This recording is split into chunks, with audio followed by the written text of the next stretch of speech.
afternoon, morning, whatever it is. How we doing? Good. Good. Doing good. Go ahead, Coach DeBord. All right. Appreciate you being here, and really excited. Coach Allen could not be here, but we have great excitement in the football program right now with the 2 new additions in our coaching staff. The first one that I'll introduce is Coach Sheridan to my left. Nick was a player at Michigan his freshman and sophomore year during my last 2 years at Michigan. So he was under our system as a player in our quarterback system there. And then these last 2 years, Nick was our graduate assistant at Tennessee. And I had the title of coordinator and quarterbacks. But what I did those 2 years, I really worked with the front, the offensive line, the tight ends, that group up there. And Nick took over the quarterbacks. He had them in meetings. He had them in game preparation. He had them in practice. And then, you know, he was there with me when I was calling the game on game day in a very critical role.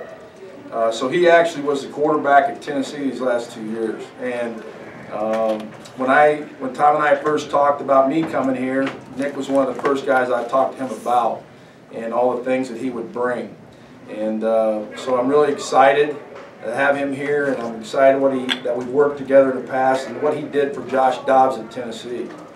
And then Darren Hiller will be our offensive line coach and our run game coordinator. I did not know Darren, but I knew of his coaching background. I knew of his reputation. And when this opening came about, Tom came to me right away and said, "This is a guy that I want, and I want you to do your research, but I want you to really look hard at him." And so I went back and I actually studied film of South Florida. And when you talk about South Florida last year, you're talking about a team that was in the top 5 in scoring and the top 5 in rushing. Now, if that doesn't make a coordinator happy, I don't know what will. So I was excited to watch his guys play, to watch the technique, watch the attitude, the leverage. They were an up-tempo team like we will be.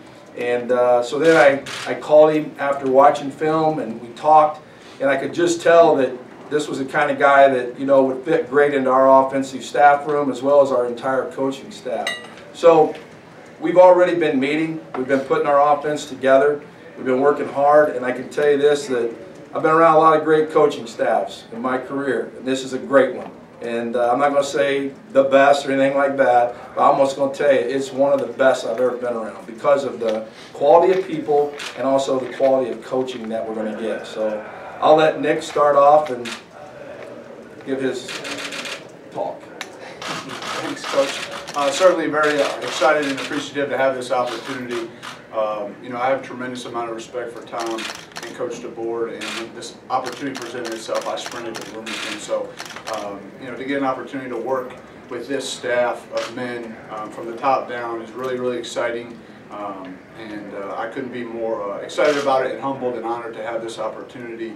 My wife Sarah and I are super excited to be a part of this community here in Bloomington and to continue to mentor and develop the quarterback position here at this institution is, like I said, very exciting for me and my wife, and just exciting. So that's really the word, just excited to be here. So. Hi, I'm Darren Hiller, and same, you know, to echo Nick's comments, I'm very excited to be in Bloomington and to be around the staff and have the opportunity to work for Coach Allen.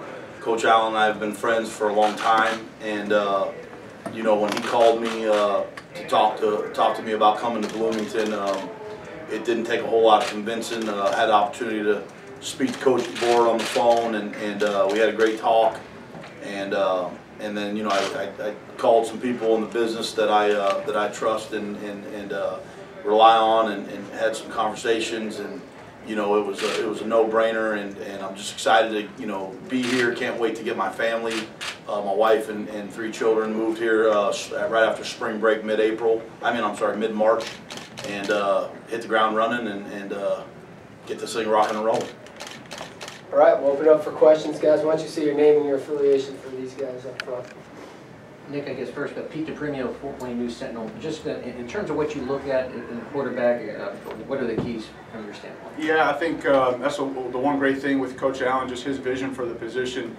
His vision and mine really align, and the first thing is we're looking for a winner. I think we're trying to just accumulate players that have a winning mentality and are accustomed to winning. The second part from the quarterback position is just accuracy, the ability to place the football where you want it to be.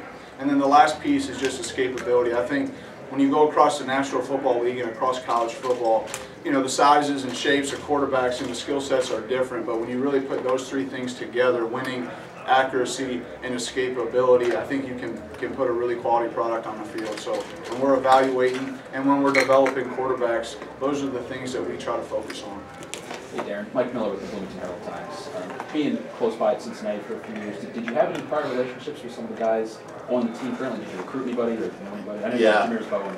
Yeah, it's actually funny. I've met several of the offensive linemen, not quite all of them yet, but as a lot of them have come up, I seen their face and they saw my face and we smiled and talked about. But yeah, there's several guys on the roster right now that I have relationships with, some more than others.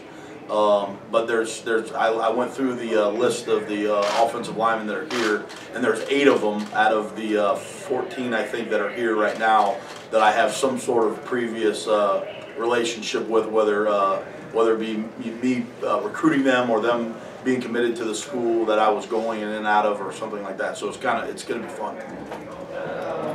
Coach Hiller, Sammy Jacobs from Hoosier Huddle. What do you want in your linemen here? Now, IU's had a good tradition of offensive linemen. What are you looking for in the players you have here and the players you're going to recruit for each year? Well, number one, we've got to have a group of guys that that will come together and play as a unit and play together. I'm going to be under the deal with the offensive line that we're the engine of the car, and it doesn't.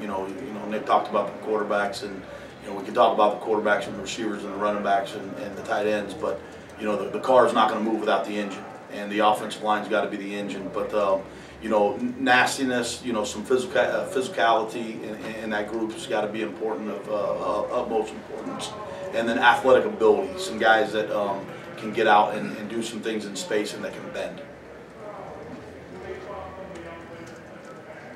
Yes. Sam Bites has Hoosier.com. Just you've obviously been around Mike DeBord for Yes. a long time. Who else have you kind of leaned on, I guess, when you're learning, either as a GA or Sure. just in kind of coaching after Asian playing career? Sure. Well, I'll just mention this. When I was a young coach getting in, certainly my dad's a football coach, and I've leaned on him in all walks of life, and I've been very blessed and fortunate to have a great relationship with my father. And so above anybody else, certainly, just from a coaching standpoint, I've leaned on him and his experiences, like I said, in all walks of life. But when I was a young coach, one of my college coaches is a guy named Lloyd Carr. I'm sure you're familiar with him. And he told me the knowledge is out there. You just have to go get it and go ask for it. So that's something that always stuck with me. And I try on a yearly basis to reach out to people that I think are doing it well. And I try to find out how they're doing it. So, I'd rather not. I've been fortunate and blessed to work for and with a lot of great coaches. And I'm appreciative of all the things that they have taught me and have continued to teach me. But I try to go out and seek the knowledge. I find out who's doing it the best, and I try to ask them questions to try to help our players, because ultimately that's our job as coaches, to try to best prepare the players to play well. And so I don't know if that beats around the question, but there's been a lot of coaches that I'm very thankful for, and I know they know who they are, and I'm appreciative to them. Nick, have you had a chance to start working with the players? I know you can't actually practice Sure. with them yet, but at least in terms of talk to them and Yes. in the weight room. Yeah, I've met with all the quarterbacks, and it's exciting. They're getting to know me, and I'm getting to know them, and they all want to do well. And I think that's that's certainly a foundation for improvement. And that's the message I send to them: is we're just looking to get better each and every day, and in whatever aspect that might be, fundamentally, from a leadership standpoint, from a knowledge of the game, whatever it might be, we're just looking to improve, and we want to be a group that continues to improve each and every day. And the attitude's been great. And I've been excited. I don't know them that well. I've met with them.